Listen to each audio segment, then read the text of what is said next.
Hello and welcome to the WB Mason Coaches Report on GoHofstra.com. I'm Jim Sheehan, joined again by the head wrestling coach of the Hofstra Pride, Dennis Papadatos. And Coach, happy holidays. The holiday season is here and you've got 3 dual matches coming up this weekend. How's everything? Things are good. The finals finished yesterday. Guys are training. Everyone's in town. We're switching gears as of today. Yesterday was the last day of finals. It was a day off for us. Today we're switching gears on complete match prep for the weekend. And the arena downstairs are all set up for graduation tonight. But let's talk wrestling as the Pride head down to West Virginia on Sunday for the West Virginia Mountaineer Quad. Edinburgh, West Virginia, and VMI, 2 o'clock, 3:30, and 5 o'clock. What do you see in this tournament coming up? Well, not tournament, but the three duels. Oh, well, obviously, West Virginia is a Big 12 program that has had a guy in the national finals as recently as the last 3 or 4 years ago.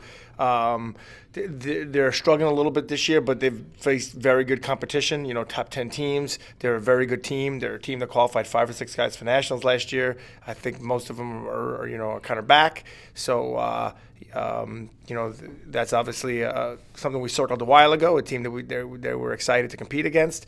Edinburgh is vastly improved from last year, and so is VMI. So it's 3 tough duels. So we, looking to be healthy. We're looking to go out and perform, as I like to say. The good news is I think we're good. I think we got a team that's good. I think we have guys that can wrestle, and we don't need to do anything above our means to be able to compete and come home with victory. So as long as we perform, we should be in the mix in all 3. One of the Hofstra wrestlers who will be front and center at the 3 duels will be Trey Rogers at 197. He'll be going up against the 11th ranked wrestler in the country in West Virginia's Noah Adams, who is undefeated this year at 12-0. And also he has a tough match against John Spaulding from Edinburgh, who is also a double-digit win. What do you see in Trey this year? Well, I believe Spaulding has been going heavyweight, and he's ranked at heavyweight. I think he's certified for 97, and that's why he's in their readout. But I believe he's ranked nationally at heavyweight. Because I'm pretty sure that's their. I got to double check that. But Trey, either which way, Trey's gonna have a good day.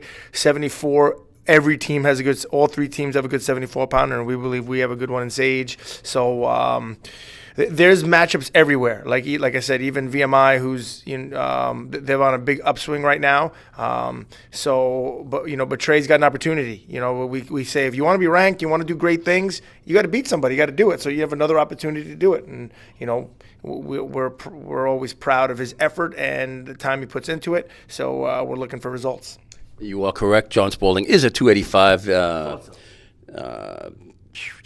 Dylan Reynolds is at 197 for Edinburgh, who is also in double-digit wins. Yes. Like I said, Edinburgh has greatly improved from last year. It was a transition. Coach left, new coach. Some people transferred out, so he kind of had a lull, and now he's kind of got it back together. And he did a great job as an associate head coach at Kent State. So now he's running his own program, and it's his alma mater as well, I believe. So he's got a lot of pride. So. They got a good program. They got a turned around program from last year. So we don't care what everyone else has or what they do. We're gonna get ready for them, and we're gonna come forward with what we do. And let's talk about the Pride a little bit. How's the Pride doing now? A couple of weeks since the Cliff Keen Las Vegas Invitational. How's the team doing? Finals are over. The guys are relieved about that.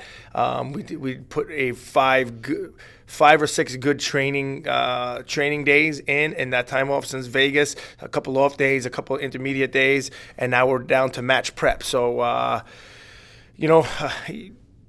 the guys are excited. I think the guys are excited that finals are over. They're excited about they get to compete, and they're excited that they get home for 5 days after. So, this should be a good feeling because, everyone, the best part of the sport is putting the singlet on and wrestling. So now they can focus on they don't have to focus on school, and then, like I said, go out, swinging hard, competing hard, and then having a nice time, relaxation with your family for 5-6 days until we get back. So, well, the Pride only has 1 dual match under their belt with the Air Force victory.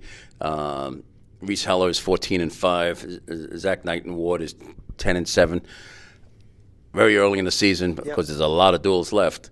Where do you see is this where you thought the Pride would be at this time of year?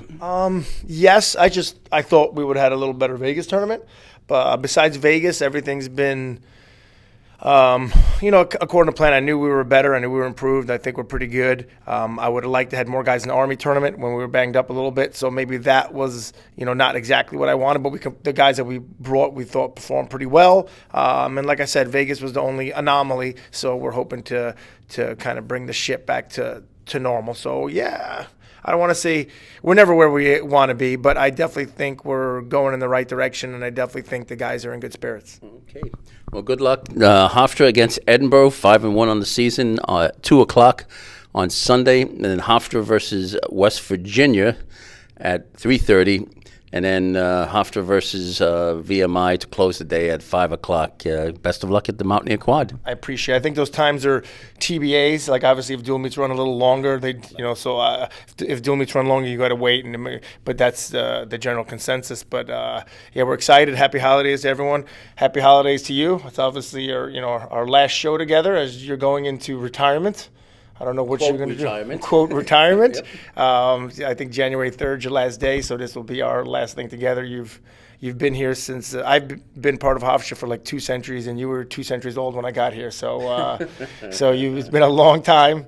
Excited for you and your next step, and looking forward to staying in contact. Yep. And thank you to all the Hofstra wrestling alums and former coaches: Tony Arena, Javier Armengau, Tom Ryan, of course, Tom Shiflett, Rob Ansbach, and obviously Dennis Papadatos and all the assistant coaches and all the student athletes. It's been a blast, especially the last 15 years or so. So happy holidays. Good luck down in West Virginia, and we'll be watching you from afar in Queens. Yes, Forest Hills, I think, right? Middle Village, but that's close enough. And thank you for watching the WB Mason Coaches Report on GoHofstra.com.